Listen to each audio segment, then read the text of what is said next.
And now on Book TV, Daniel Flynn looks back to a time in the U.S. when the general population was interested in high culture, and intellectuals were just as important to popular culture as entertainers.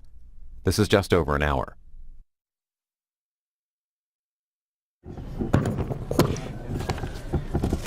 Good evening.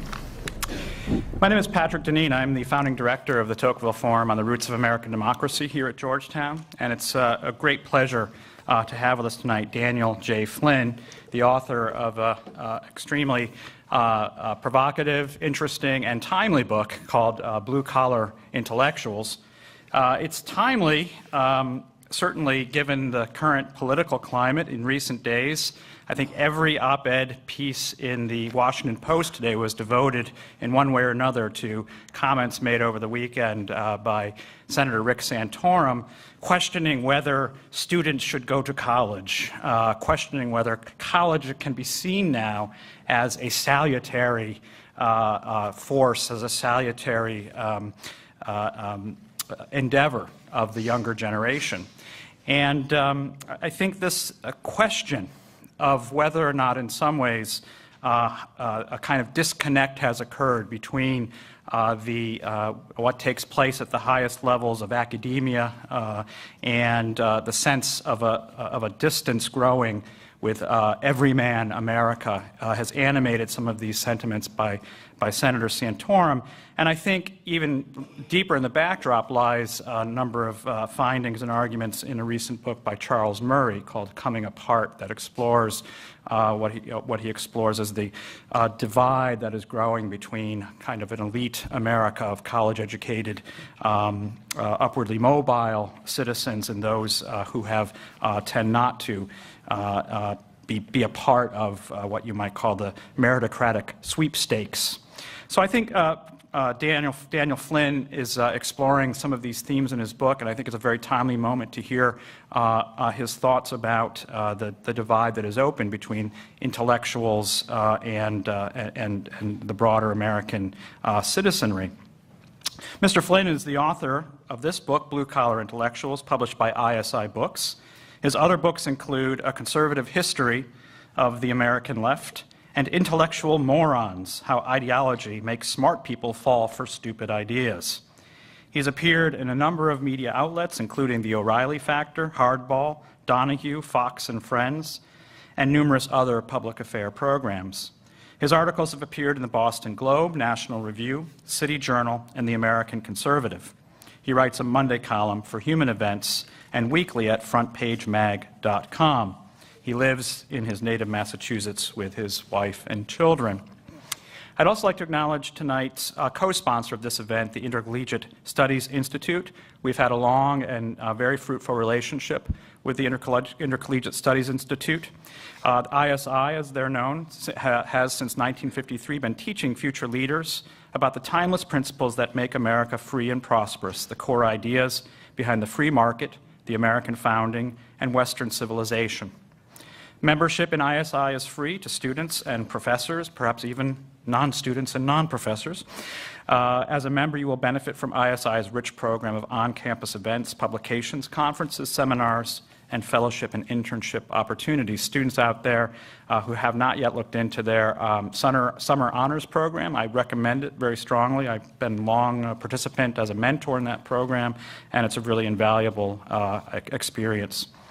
ISI membership cards are available outside. Feel free to fill out a card and leave it with Ms. Christine Pyle, who is representing ISI here with us here today. So I thank ISI for its past, present, and I hope future support. And with that, let me bring to the stage and ask for a Hoya welcome for Mr. Daniel J. Flynn.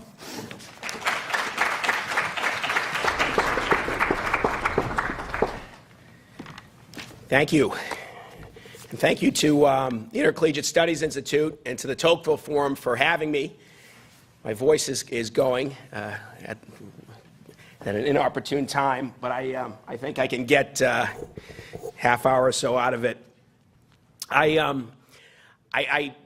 come to you today by many different modes of transportation, over many different miles, planes, trains, and automobiles. And as I was traveling today, I almost didn't make it because of a storm.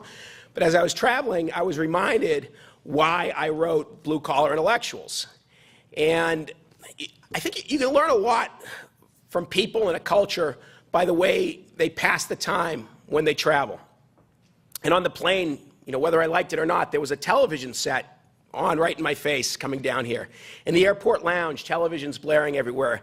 It's almost as if people, can't be alone with their own thoughts. You can't find a quiet place to read. In the back of a cab, television sets. I think on the train, that's probably the place where you learn a lot about people the most, because it's loud and it's tough to converse. And in my lifetime, very recently, in your lifetime, the primary activity that people engaged in on trains to pass the time was to read. They read magazines, they read newspapers, they read books. Some people still read on the train, but most people are not reading. They're playing with gadgets. They're texting one another. They're playing video games on the train. They're not reading. And I can't help but notice that how people use their leisure time has largely become a waste of time. There's almost an aggressiveness to the stupidity. There's an invasiveness to the stupidity. And so part of the problem that I'm addressing in my book lies with the everyman. But there's another half of the equation that lies with intellectuals. And I don't think there are too many, there's a lot of intellectuals who lament the dumbing down of America, but they don't consider themselves a part of this. And I consider them a part of it. If you look at, particularly we're on a campus right now. Campuses are cloistered from the rest of society. I mean, in a negative sense, you could say that they're intellectual ghettos. You have academics who speak at conferences that very few people attend. They write books and articles that nobody reads. And they speak in an insider jargon, really opaque language that I don't even think they understand. My book is about a time in America when the intellectuals opened up the conversation to all comers, and the everyman reached for something higher rather than, dragged his arms ever lower. And it's really the story of the American dream. Blue Collar Intellectuals is a story of the American dream. I think when most people think about the American dream, they think about money. They think about Horatio Alger, rags to riches stories. And that's certainly part of it. But there's another part of the American dream, kind of American striver culture, that has to do with education, has to do with intellectual betterment, cultural betterment. And this is really what Blue Collar Intellectuals is about. And I can't think of any of the intellectuals that I profile in my book that more fits this description, better fits this American dream than a fellow by the name of Will Durant. And some of you probably know Will Durant as the author of that gigantic series called The Story of Civilization. He spent almost a half-century writing the history of the world. 11 volumes, this multicolored set that you've probably seen in bookstores. And Will Durant, the interesting part of it, of Will Durant to me, is that Will Durant's father was an immigrant to this country. He worked in a factory. He had one of these supersized families of 11, that we don't see too much anymore. But I think most pertinent for our conversation is that Will Durant's dad couldn't read or write. His son, in 1926, wrote a book called The Story of Philosophy. And in 1927, this was the best-selling book in the United States. It's not a celebrity book. It's not a diet book. It's a book about philosophy, and it's the best-selling book in America. And it started off as a series of lectures that Durant gave at a place called the Labor Temple in Greenwich Village, where working men, maybe like his father, came in, paid a quarter, paid a dime, and listened to lectures. And perhaps they left more enlightened than they came in. Those lectures became what were called Little Blue Books. Little Blue Books were these 10,000, 15,000 word pamphlets, and they sold millions of them. And Durant wrote a number of them, on Spinoza and on Plato and Aristotle. And people who didn't have the kind of money to buy a hardback would buy these Little Blue Books. And then the Little Blue Books were bound together in a big book, a hardback book, by two guys named Simon and Schuster, who up until that point were only known for printing crossword puzzle books. Will Durant, in one generation of the Durant family, there's an illiterate, the dad. And in the next generation, the Durant family's atop the bestseller lists. And that, to me, is sort of an only in America story. It's part of the American dream as well. Will Durant was always doing what he wasn't supposed to be doing. He certainly wasn't supposed to be atop the bestseller list. I call him the apostate historian. And he literally was an apostate. He went to the seminary and made his mother proud. He was going to become a Catholic priest. But he didn't find God in the seminary. He found atheism, and he left. Not only that, but he fell in with a different church, a church of socialists and anarchists. And he started giving lectures to these groups, and some of them were quite racy. And they billed him as a professor at Seton Hall. And he gave a lecture on sex in the Catholic Church, which was pretty explosive. And Will Durant's mother, who had been so proud of him for trying to become a Catholic priest, learned on the front page of her hometown newspaper that her son had been excommunicated from the church. He was an apostate, literally. He went on, and the anarchists accept him. And a little bit different, you know, if you're a convert to the Catholic Church, Catholics are going to accept you, they're going to like you, but they're not going to make you Pope the day after tomorrow. The anarchists in New York City in 1910, 1911, they were so small that they were willing to make whoever their popes, so much as you can have an anarchist pope. And Will Durant became the principal of their school in New York City, and the principal was the teacher, was the guidance counselor, all rolled into one. And being that it was an anarchist school, students would pelt him with snowballs. Just randomly, girls in the class would get up from the desks and start skipping rope inside the classroom. And at a certain point, Will Durant went native. And he looked, and there was a girl that he was spending a lot of time with in the classroom. She was 15 years old, and he fell in love with her. And even at the time, this was quite scandalous. She roller skated to City Hall in New York for their wedding ceremony. That's how young she was. And the judge who was presiding condemned Durant as a cradle robber and said, you know, under no circumstances are you to consummate this marriage until the girl turns 16. So Will Durant was really an apostate to marital norms. He was an apostate, a political apostate as well. The socialists loved him, and he loved socialism. He called himself a socialist till the end of his days. And he welcomed the Soviet Union as sort of a second coming. And so when Will Durant went to the Soviet Union in 1933 and realized the country of his dreams did not match up with his reality, sitting in front of his face, rather than come home, as so many other ideological tourists had done, from W.E.B. Du Bois to Lincoln Steffens, and proclaimed the Soviet Union a heaven on earth, Will Durant came back to the United States after a month in the Soviet Union and told his fellow leftists, this place is a gigantic prison. And they didn't like this. He was the hottest writer in America. They wouldn't publish his articles in Harper's or the Atlantic. Simon & Schuster said, don't dare publish a book on this. But that was Will Durant. Will Durant was the apostate historian. And he was the apostate historian because this guy dared, he had the audacity to write the history of the world. And he wasn't even a historian. He got his PhD in philosophy. Worse than that, when he added his wife, Ariel, on as a co-author, she hadn't even graduated from college. And so historians naturally didn't look kindly upon this. This was an age of specialization, when historians were writing more and more about less and less. And Will Durant was anything but a specialist. He was a generalist. He brought all the facts and synthesized it into one.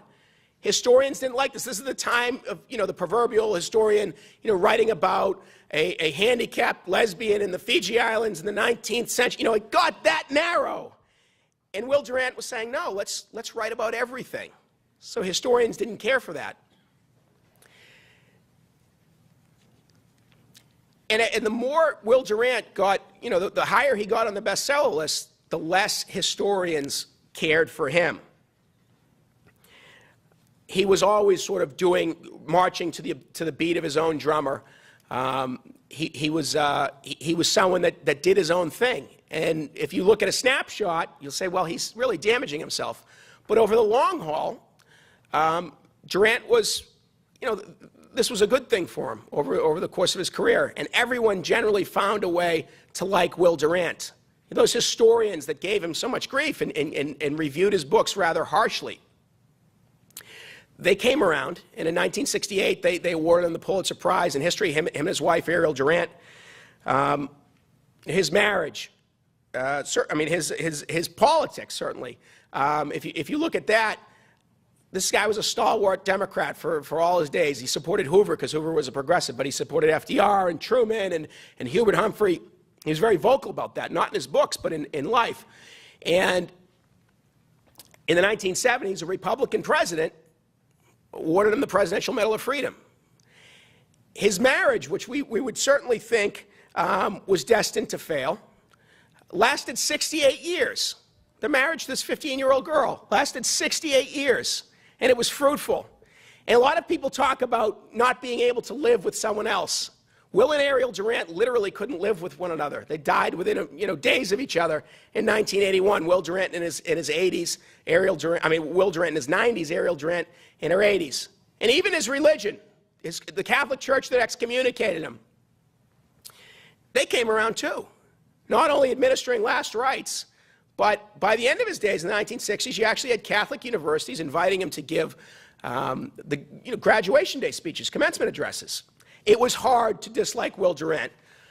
One of my blue-collar intellectuals disliked him intensely for a period of time.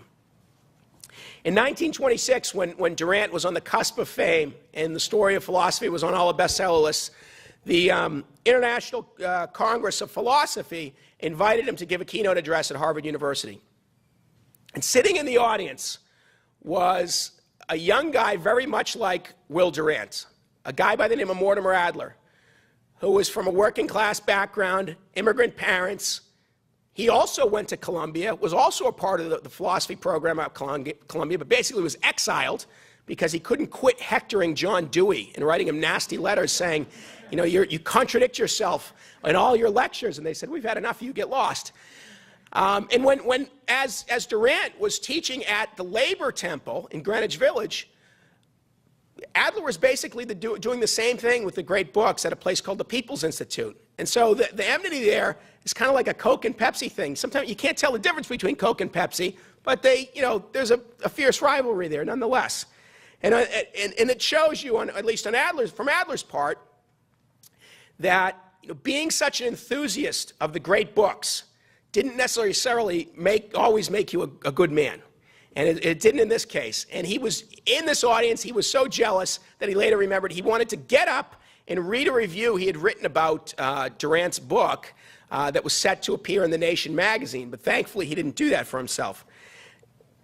Didn't do that and didn't harm himself in that way. Adler was not always, like I said, he wasn't always the most admirable of characters. It's easy for a lot of people to dislike. But he had a philosophy of life that is very seductive, at least to me. And his basic philosophy was this, that education should not be the avocation of youth. It should be the vocation of a lifetime. It should be something you do throughout your life. And he certainly lived it. His unique views of education, I think in large part they come about because he had such a unique education. Mortimer Adler dropped out of high school. He never bothered to finish the requirements to get his college degree, his undergraduate degree. And yet he somehow wound up with a PhD from an Ivy League institution. Who has a CV like that? No one does, just Mortimer Adler. And it's fitting that Adler, when he tasted a degree of fame in the way that Durant certainly tasted a degree of fame, in 1953, Adler was on the cover of Time magazine. And the subheadline read, something that maybe would warm Rick Santorum's heart. The subheadline on Time magazine read, "Should professors commit suicide?" This was in jest, I think. Adler was a professor too. But only partly in jest, because what Adler really was offering throughout his life was education minus the middleman. He did this by Johnny Appleseeding great books discussion groups throughout the United States. This is right after World War II. We just defeated the Nazis and the Japanese, and we have this new challenge with the Cold War. And Americans want to know, what is it about our civilization that's worth defending. The great books provided them with that. And these discussion groups were at their peak. You had 50,000 Americans meeting in high school gymnasiums, in union halls, in YMCAs, hairdressers and nurses and mechanics meeting to discuss Cervantes and Shakespeare and the Federalist Papers. I mean, surely this was a great thing. Certainly, Adler was offering education without the middleman with the great books of the Western world, and that was the big project of his life. The product, the 54-volume set of books that was sold by Encyclopedia Britannica door to door by salesmen. And the ultimate salesman there was Mortimer Adler, and that's one of the reasons why I think a lot of philosophers and academics resent him, because he could sell their product. I mean, think about this for a second. In mid-century America, door-to-door salesmen, they could sell Hoover vacuums.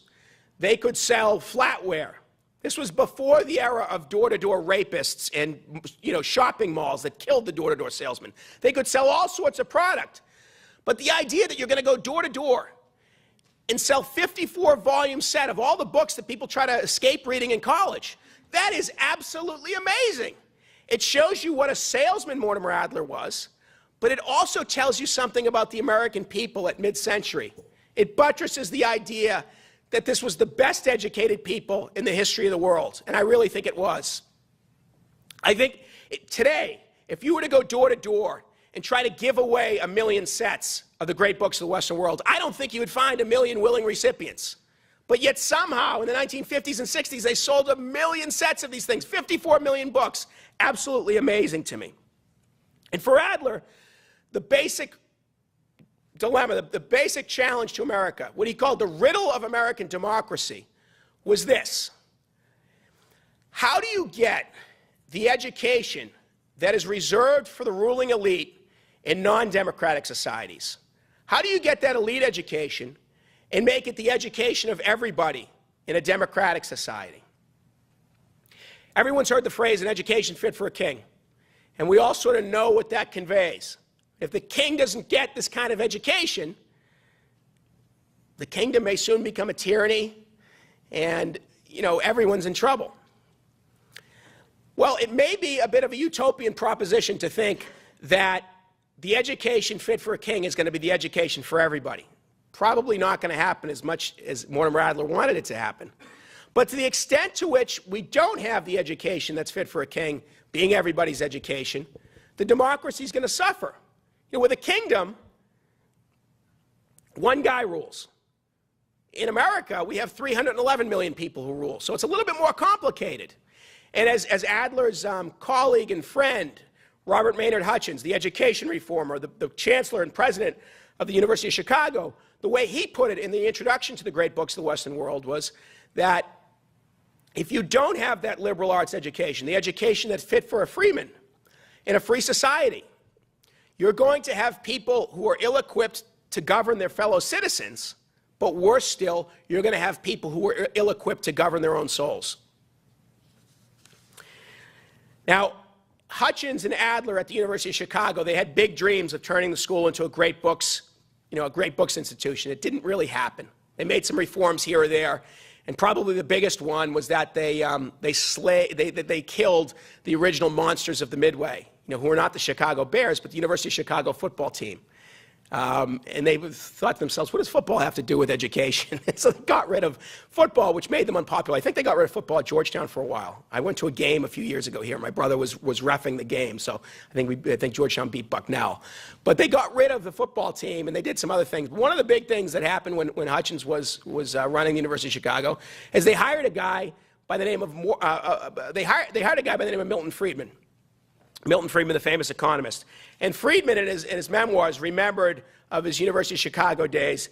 He said, during the Hutchins-Adler era, a favorite wisecrack was that the University of Chicago was a Baptist institution to which the good Presbyterians sent their children to be converted to Catholicism by a Jew. He's talking about Mortimer Adler there. It's tempting to think of Milton Friedman as having been born in the University of Chicago economics department. Coming out fully formed in a banker's suit and, nerd glasses. But that's not the way it went.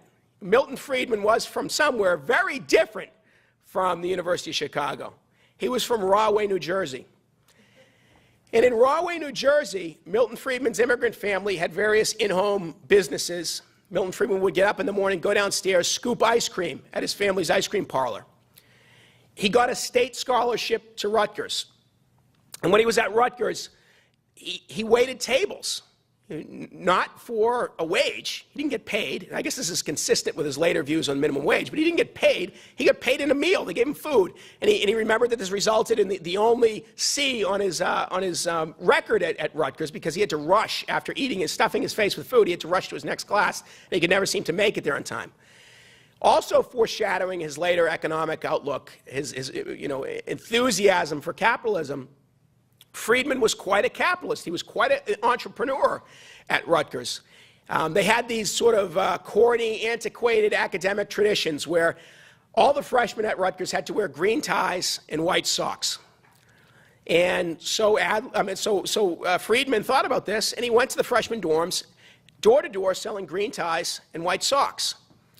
He partnered up with Barnes & Noble. I didn't even know Barnes & Noble existed at this time, but he partnered up with Barnes & Noble for a book buyback scheme, where Friedman got a cut of all of the books that Barnes & Noble bought back from students at the end of the semester, and then got another cut when Barnes & Noble sold them back to other students at the beginning of the following semester. And sometimes he withheld some of those books to sell them on his own.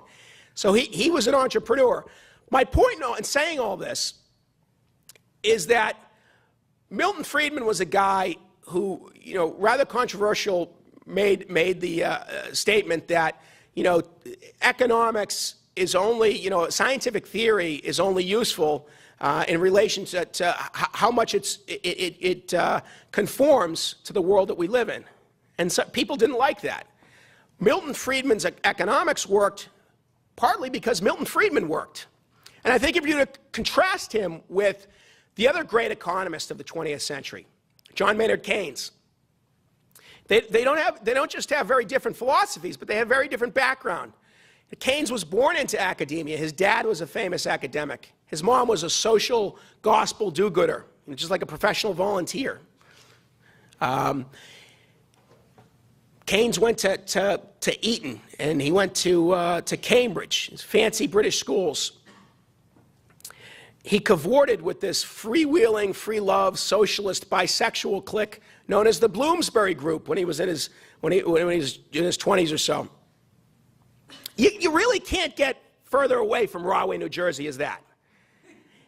And the point of all this is that sometimes people who live in comfort are the only ones who can really afford to have ideas that don't work in the real world. I mean, here was a guy, Keynes, who was living up in the ether. And he pushed a lot of ethereal theories. And I don't think that you can say that about Milton Friedman. I also don't think you can say that Milton Friedman was just an economist who appealed to other economists. He certainly was that. He won the Nobel Prize in 1976. But part of the reason why so many non-economists know Friedman is because the ease with which he was able to convey very complex economic ideas to the interested layman. He did this in his Newsweek column for 18 years, starting in 1966. He did it in his book, Capitalism and Freedom. And he certainly did this on PBS with his 10-part series, Free to Choose. And Free to Choose, competing with the likes of the Dukes of Hazzard and the Jeffersons, drawing millions of viewers every week in 1980s. I don't know if the viewers at that point comprehended what they were watching. They were watching the 1970s turn into the 1980s. And really the template that was laid out on Free to Choose was the policies in the 1980s, partly here, partly abroad. The producer of Free to Choose was a guy by the name of Bob Chittister, who I interviewed for the book, and he relayed a very interesting story that around that time he wanted to get two of the era's great minds together. And so he called a man very different from Milton Friedman. But at this point, Milton Friedman had retired to San Francisco from the University of Chicago. And Friedman, being this diminutive professor, Chittister called a very different man, a hulking giant of a man who was not a professor, but was for most of his, for a great period of his life, a longshoreman. A guy by the name of Eric Hoffer, who is quite mysterious. All that we know about Eric Hoffer is, for the first 40 years of his life is what he told us. So he's a man of mystery. And when Chittister got Hoffer on the phone, at a payphone, because he didn't have his own phone, Hoffer said, I don't want to meet Friedman. He thought of Friedman as maybe one of these true believers that he wrote about in his famous book by the same name. He thought of Friedman as an ideologue. And so he didn't bother to meet with him. And we may have never heard of Eric Hoffer had it not been for an American general stationed in France in 1951, maybe another blue-collar intellectual, who read The True Believer, started handing it out to all his friends, came back to the United States the next year, and was elected president. And I'm talking about Dwight Eisenhower. And because everyone always wants to read what the president's reading, everyone started wanting to read Eric Hoffer. You had this very bizarre phenomenon where the intellectual that everyone was looking to for answers was not a Harvard professor or some egghead on TV, but it was a longshoreman, a guy who had a day job, a guy who loaded and unloaded ships on the docks of San Francisco, got one of his thumbs essentially chopped off, working that dangerous job. And he kept that day job for the next 15 or so years. He was a writer, and he was also a longshoreman, but he was a working man first. Hoffer was someone, he wrote this book, The True Believer, and he was obsessed with what he called the Hitler-Stalin decade. And The True Believer really is one of the best books of the 20th century to understanding the 20th century. It tells you why so many smart people did so many stupid things in the 1930s and 40s, why so many otherwise good people committed acts of evil, why so many otherwise independent people joined the herd. Eisenhower was not the only one, certainly not the only president that was into Eric Hoffer. In the next decade, Eric Hoffer basically became a one-man rebuttal to the counterculture. And one night in 1967, a guy who lived not too far from here, Lyndon Johnson, saw Hoffer on television. There was an hour special on CBS News featuring Eric Hoffer. And Johnson liked it so much, he invited him to the White House. And what was supposed to be a 5-minute photo op turned into 55 minutes of just freewheeling discussion between Johnson and Hoffer. They just hit it off like brothers from different mothers. And Hoffer apologized to Johnson for not being able to attend a state dinner that he'd been invited to because Hoffer didn't own a tie. And Johnson said, that's okay. Next time, just show up without your tie, and I'll take mine off in solidarity. They toasted frescas together. They were just sitting there as happy as can be. And I contrast this very strange meeting in 1967 between Lyndon Johnson and perhaps the only intellectual that liked him at the time, Eric Hoffer, and you fast forward over a generation, and a somewhat similar meeting taking place with this president, the beer summit. Do you remember the beer summit a couple years ago? President Obama, the former Harvard law student, meeting with this Officer James Crowley, the Cambridge, Massachusetts lawman, and they were meeting because Crowley had arrested one of Obama's friends, Henry Louis Gates, and people have all sorts of opinions on what happened there, and I'm not going to get into that. But the situation is what I'm interested in, that beer summit. I can't think of a natural setting where that police officer and that president would meet and could have a free-flowing conversation. I can't think of a situation where, it wouldn't be forced. And I look at that as sort of a metaphor for Barack Obama's party and also Eric Hoffer's party. That those Eric Hoffer Democrats, you'd have presidents that may not have come from the same place as Eric Hoffer. We don't even know where Eric Hoffer came from. So, he says he came from the United States, but he surely didn't. He had a very heavy accent. He's a man of mystery. They may not have come from the same place, but they spoke the same language. And if you read the New York Times a month or two ago, Thomas Edsall had a piece saying that the president's campaign isn't even going to go for that white working class vote. The Eric Hoffer Democrats, the people who used to be the core of the Democratic Party, aren't even a part of his electoral strategy. And say what you might about that as a strategy, maybe good, maybe bad strategy, but it tells you something about how the world has changed, that there don't seem to be such a species as an Eric Hoffer Democrat anymore. The last blue-collar intellectual that I want to talk about before we open up to some questions is a guy who was very like Eric Hoffer in some ways. Eric Hoffer didn't own a telephone, didn't own a television until the last couple years of his life, didn't drive a car, had no tie. And Ray Bradbury, the science fiction writer, he's sort of like the futurist's atavist. You know, he is a strange creature, a technophobic sci-fi writer. And Bradbury, when he was growing up, he didn't have a lot going for him. First of all, unlike Hoffer, he was like a nerd's nerd. And he moved to Los Angeles when he was 14 or so. And he used to ride around on roller skates, steel-wheeled roller skates, hounding the likes of Marlene Dietrich and Judy Garland and Clark Gable for autographs. You know, the vision of this pudgy, zit-faced teenage kid on roller skates saying, "Give me your autograph." It was enough to scare some of the other outcasts. So he was sort of an outcast among outcasts. The other thing that Bradbury didn't have going for him was that he was very poor. So poor, in fact, that Ray Bradbury and one of his brothers shared a pull-out couch in their parents' living room all the way until the time that Bradbury got married. And I wrote about this a bit in the American Conservative a month or so back, if you want to check that article out online about Ray Bradbury. I also write about him in Blue Collar Intellectuals. But the point with Bradbury is that when it came time for him, you know, he graduated from high school in 1938 or so, and it came time for him to go to college. The big tragedy there was he couldn't go to college. It's one of these Rick Santorum guys Rick Santorum was talking about, I guess. But he couldn't go to college. He didn't have the money to do so. It was the Depression. And so rather than go to college, Ray Bradbury went to the library for 3 days a week. He did this for years. And he read, and he read, and he read.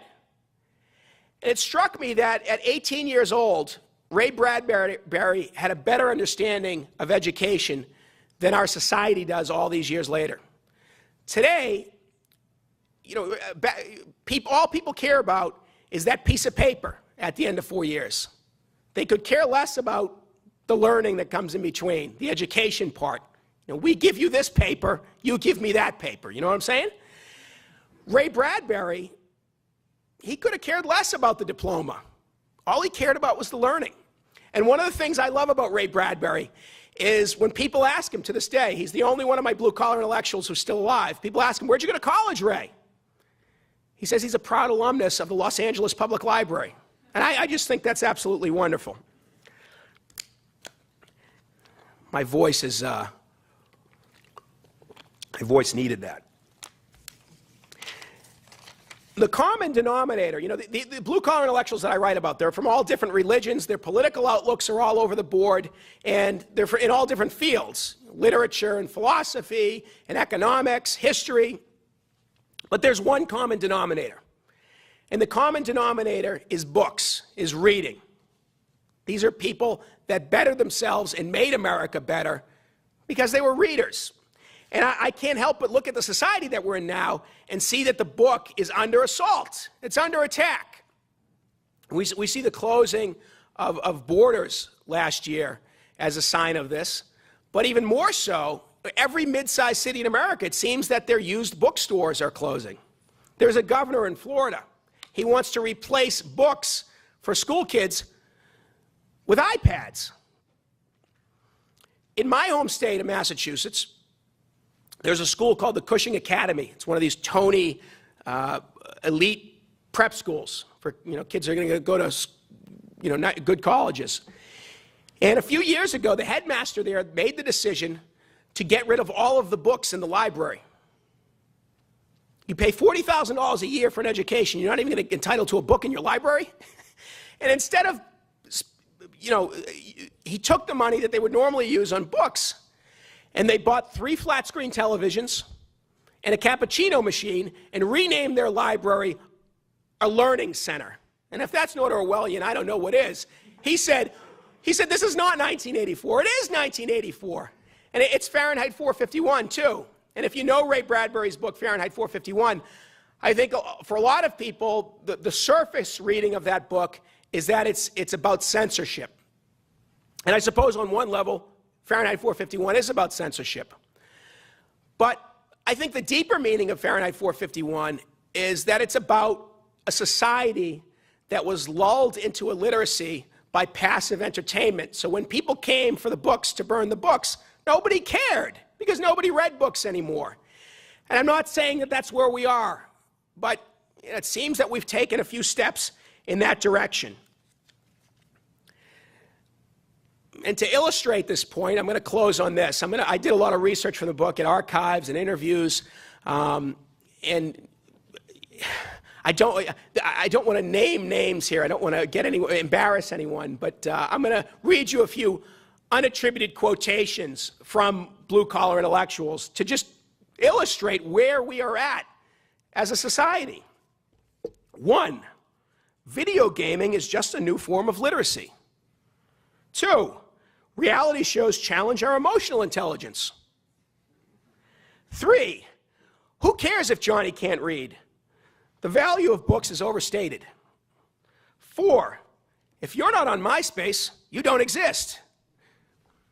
5, the truth is, we need multitasking as much as we need air. Down is up, black is white, stupid is the new smart. Thank you so much. Look forward to your questions.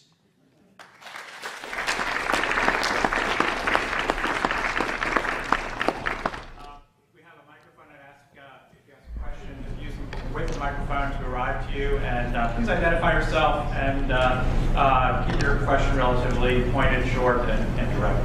Please.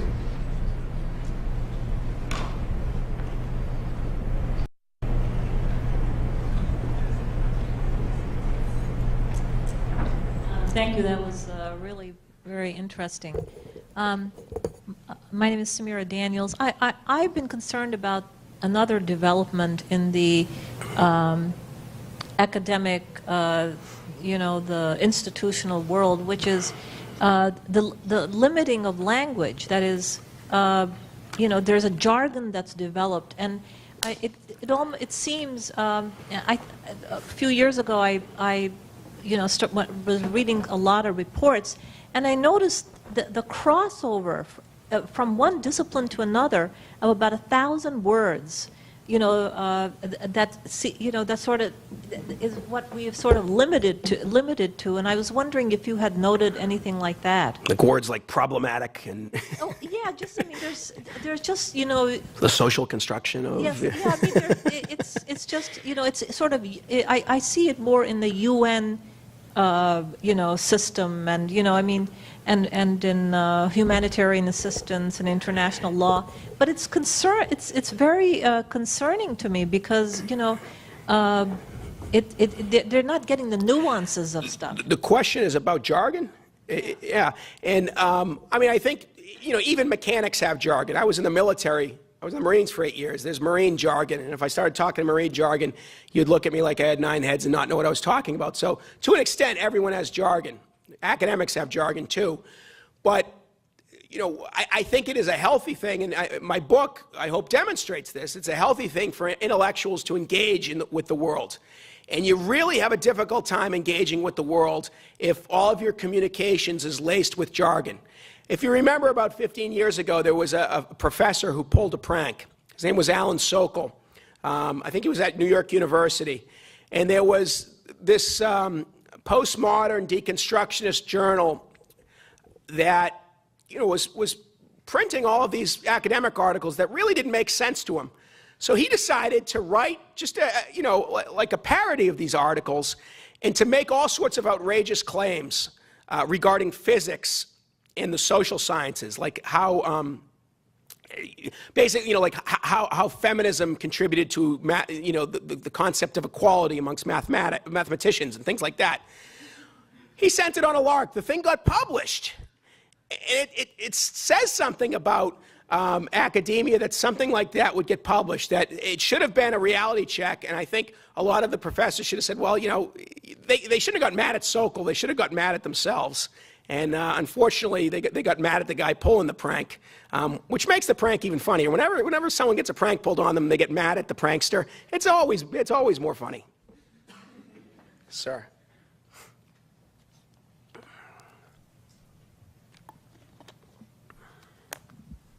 Thank you. Father Arnie Paniel, the director of the Catholic Information Center. All of these blue-collar intellectuals were born 50, 60 years ago.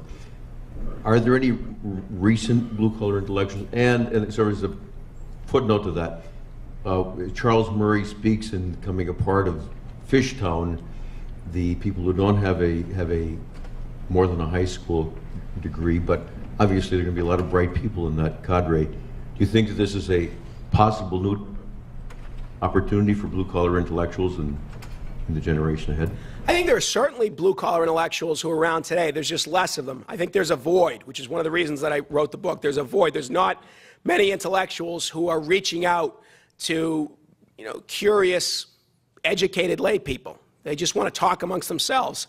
I think if you'd look today, a guy I don't always agree with, but who's certainly making an effort, like Ken Burns, making these films for PBS every few years. And I wrote a scathing column about his Prohibition movie because I thought a lot of it was inaccurate. But he's at least making an effort. And Ken Burns, people think Ken Burns has a PhD. I don't think he does. He has a history degree like I do. He's doing something with it. He's making the past come alive, which is not the easiest thing to do, to make the dead walk. Thomas Sowell would be another. Thomas Sowell, a Marine like myself, he writes books on economics and other matters every few years. I think he would be another example of it. But the examples are sort of few and far between. I haven't read this Charles Murray book. But what I would say about the whole controversy about that book and about Senator Santorum's comments about college not being for everybody, the easy part of that equation is that college is not for everybody. I think the harder part of that people don't get is that everybody is not for college. In other words, once you let everybody into college, you're not going to uplift the dim so much as you're going to bring college down a few notches. You're not going to uplift the education. You're going to, cater to the uneducated. And you see this to an extent with great inflation and with the whole quid pro quo phenomenon that I talked about, where if someone pays the tuition, which is so exorbitant today, that they feel entitled to get the passing grade. And there's a lot of pressure on professors to give those passing grades and to not give out Fs or Ds or anything like that, because there's a lot of money coming into these institutions. And I think that's part of the problem, and it's part of the reason why it's keeping people out of college, and that there's this debate now whether college is for everybody. If college is going to cost $40,000 a year, it's not for everybody, whether the person wants to go or not.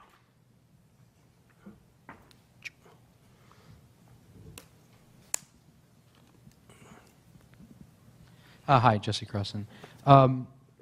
Sort of along the same lines, you talked about how people go into college today just sort of expecting the piece of paper so that it's another thing they can put down on their resume and go ahead and get a job.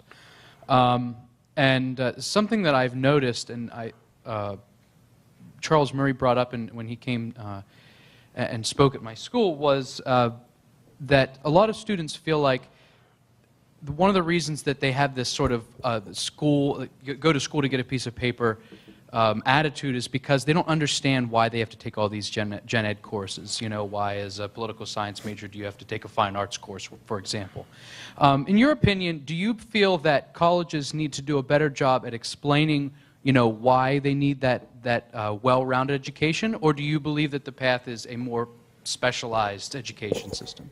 No, I was greatly influenced by a book that I read in writing this book. I believe it's called The Higher Learning in America by Robert Maynard Hutchins. And basically, Hutchins and Adler, what they wanted to do was essentially provide a great books education, and that someone who wanted professional training, they would be better off going to the professions themselves, or they could set up separate professional schools. But to the extent that you have professional schools side by side with liberal arts education, one is just going to overtake the other. And they wanted to have a faculty that was able to sort of teach all this, and among other goals that they had.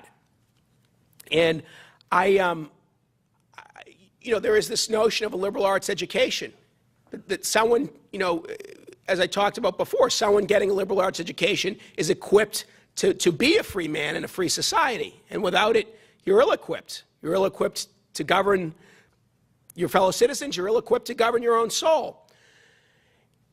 I think the more and more that we see college, we associate it as sort of a utilitarian 4 years with the payoff of a good job, that we're not seeing college in its right light. It should be to create a well-rounded citizenry. And of course, if you do take these liberal arts courses, you're going to be equipped to do a whole lot of things.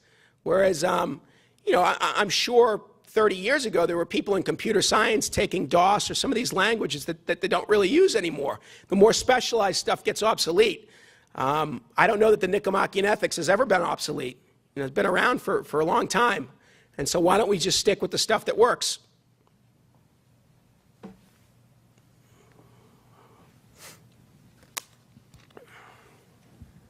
Hi, Dan. It's Dan McCarthy from the American Conservative Magazine.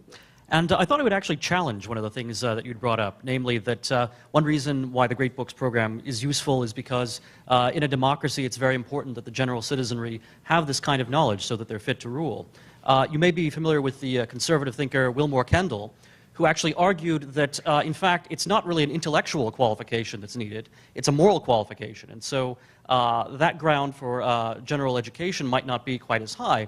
And conversely, though, isn't it the case that the people who are going to exert disproportionate influence on society, the intellectuals, the upper crust, don't they really need to be the focus of the education? And isn't that why it's perhaps a good idea that college be limited to only those who are most ambitious and most intellectually capable, as opposed to being more of a general education? Yeah, the first part about Kendall, I mean, I haven't read a whole lot of Wilmore Kendall. I mean, I would say there's not a whole lot of difference if you're reading the Nicomachean Ethics, which I brought up earlier, and you're reading that section at the end on friendship. I mean, that's about morals to me.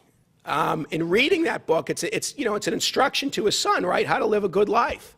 And so part of it certainly is an intellectual endeavor, but part of it is moral instruction. The Bible was one of the great books. You know, reading Othello, again, on friendship, and you think about a guy like Iago. How many Iagos have you met in your life? I mean, there's a bunch of them out there.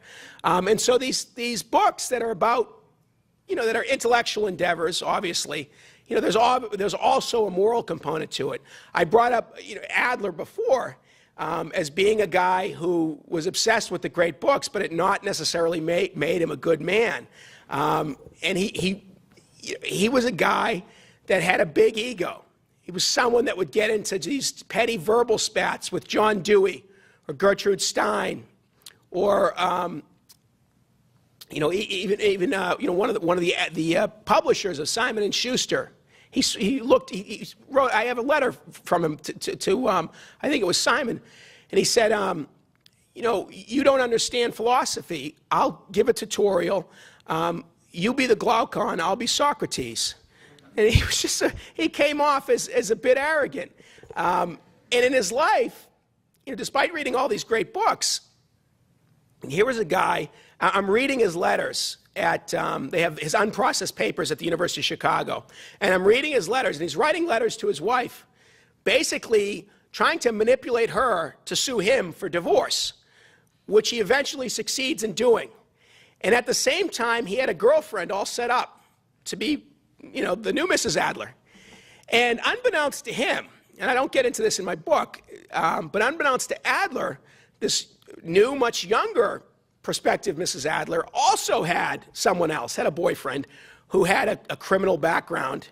And some of Adler's friends got concerned, and they took out a private investigator, and allegedly they found that Adler had been insured to a great amount of money, and they suspected the worst. And so Adler got his divorce, but his pending nuptials sort of blew up in his face. And I think if he had paid a little bit more attention to some of the books that he was promoting, it might not have worked out that way. Now, he did marry a lady down the road, and she was a nice lady, and she bore him 2 sons. She was 35 years younger. You know, make what you will about that. But he was a vigorous guy who lived till 98 years old.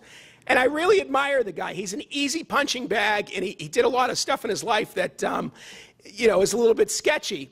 But sometimes people who are flawed, they make great contributions. It's not just the saints that make great contributions. And I think it does hit your question that, yeah, yeah, some of this intellectual stuff, was Adler, did this make him a more moral person? No. It didn't, I don't even think it made him a more discerning person politically. He was into every fad that came along, from like world federalism to the ozone layer. He's very different from me politically, but I can't help but admire the guy. Same with Robert Maynard Hutchins, because they had the right idea about education.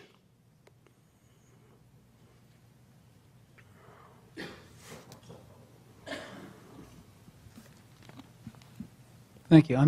I'm Jack Hinman. I was with the Army staff for a long time, the State Department now. Definitely overeducated white dude, but I believe that America was built on this premise. Upper class people and intellectuals did fine in the old countries, and the whole idea of America was based on the idea that a lot of blue collar people have all kinds of artistic and intellectual capabilities. And if they get a chance to run, they will really run. And I was going to say, my son, about books, my son actually was West Point, and he was with the Foreign Service. He's a chief of the political section in Embassy in Jordan. Now, when he began to read up a storm, when he was a little kid, and he began to just read like a maniac, I knew he was going to do great. And same thing with my daughter. Reading and going to libraries and just taking, it's impossible for me to conceive of a school without libraries. But I also wondered if you count among these terrific intellectuals who are really blue-collar, some of the great union leaders of the early 20th century and mid-20s, 40s, 50s, West Coast to here, they were really intellectual and they were very blue-collar. And the other thing is that in the 60s and 70s, there was some fantastic, and probably always, there were some fantastically brilliant singers and poets, Dylan and people like that, who were quit school and were not interested in higher education, wanted to follow their art.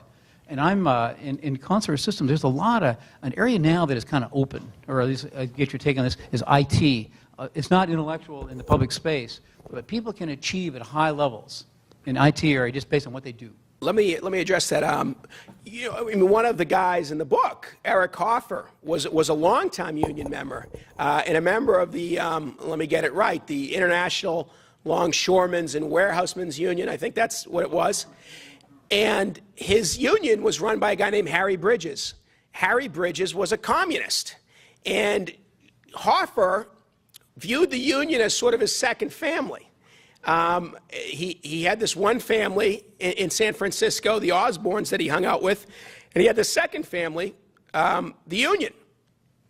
But even though Harry Bridges was on the other side of the fence politically, Hoffer being an anti-communist, anti-Nazi, and all that kind of thing, Harry Bridges secretly being a communist, Hoffer really never raised his voice in the union. He was sort of more of a cog than an engineer. He went to union meetings, he sat there, he manned the picket line, all that kind of thing. But when it came to the union, he just did the union thing. Strange, because he wrote this book, The True Believer, about joiners. Was he doing that as a union member? But when he got out of the union, and the people in the union knew him as the professor, that strange guy that writes books.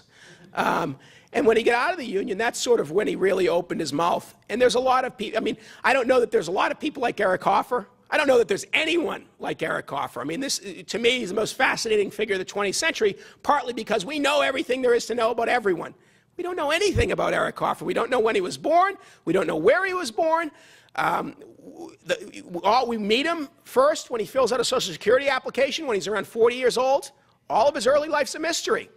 And he had this story about him that, he at 5 years old, his mother fell down a flight of stairs, and Eric went, the big burly boy went blind, Eric, and his mother subsequently died.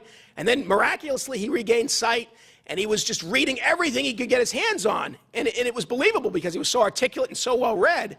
And then later his father died and he went west to start anew, like so many people in America. I'm convinced that probably 95% of that is Eric Hoffer was his own fictional character. And it was he told a great story about himself. But the amazing thing about Eric Hoffer is that the real life Eric Hoffer is more interesting than the mythic one. And that's why I say he's the most fascinating figure of the 20th century. We probably have time for one question or so. Right. Thank you, John Eskenis. I'm a student here. I really like the presentation. I think it's easy, though, to sort of pull out a few autodidacts, really interesting characters from a period of time and mythologize them. Or, rightly so, give them their due. But is there any evidence that on the aggregate, America, in the time you're speaking, was more educated, more broadly educated than they are today? Well, I mean, I just give you one example. This is, you might think this is silly. I don't think it's silly, but I think it tells you something about our society. Last year was the first time in the history of Hollywood, we just had the Oscars, last year was the first time in the history of Hollywood that the top 10 best-selling movies at the box office were all either remakes, sequels, or based on old comic book characters. In other words, we're living off the fumes of past versions of us. There's a dearth of originality. It's not just Hollywood. I mean, if you turn on the TV set, I never thought I'd see Hawaii Five-0 again in prime time with a better-looking Kono. You listen to the radio. Biggest song of last year. Great song by this woman Adele. First time I heard it, I thought, why didn't I hear this girl group song from the 1960s? How did this escape my ear? But, oh, no, it's a new song. It's a real retro feel to it, and I think there's a real lack of creativity. And as far as giving these guys their due, I think they deserve that. And one of the reasons I wrote the book, I mean, you think about a guy like Will Durant. He taught us so much about history and the story of civilization. But historians have been, not interested in his history whatsoever. And part of the reason, I think, is because he wrote to be read, and historians write to be cited. He was writing to regular people, and they're not, and so they're not interested in this guy at all. You'd think there'd be a book about Will Durant. There's not. You'd think that there'd be as many books about Milton Friedman as there are about John Maynard Keynes. There's not. There's a book coming out by Tom Bethel about Eric Hoffer, but there really hasn't been a thorough biography of Eric Hoffer. And I can tell you something, Eric Hoffer is a lot more interesting than so many other people that have many biographies written about them. And the point here is that non-blue-collar intellectuals have really overlooked the blue-collar intellectuals that I write about. They're not very interested in them because the blue-collar intellectuals were having a conversation with all of America. And intellectuals tend to be interested in people who are having conversations with other intellectuals. And they like, intellectuals love to write about other intellectuals. These guys, not so much. And that's one of the reasons why I wrote this book. I mean, Ray Bradbury's not Shakespeare or anything like that, but you'd think that a guy who's written 600 stories, had his own television show in the 80s, wrote, for radio in the 1940s, his career spanning decades and decades, that there'd be more written about this guy. There's a great biography of Bradbury, but there's not a whole lot out there. And so I hoped, at the very least with blue-collar intellectuals, to spark some interest in some figures who haven't got their due. And I hope that I've given them their due in my book. Thank you guys so much for coming out.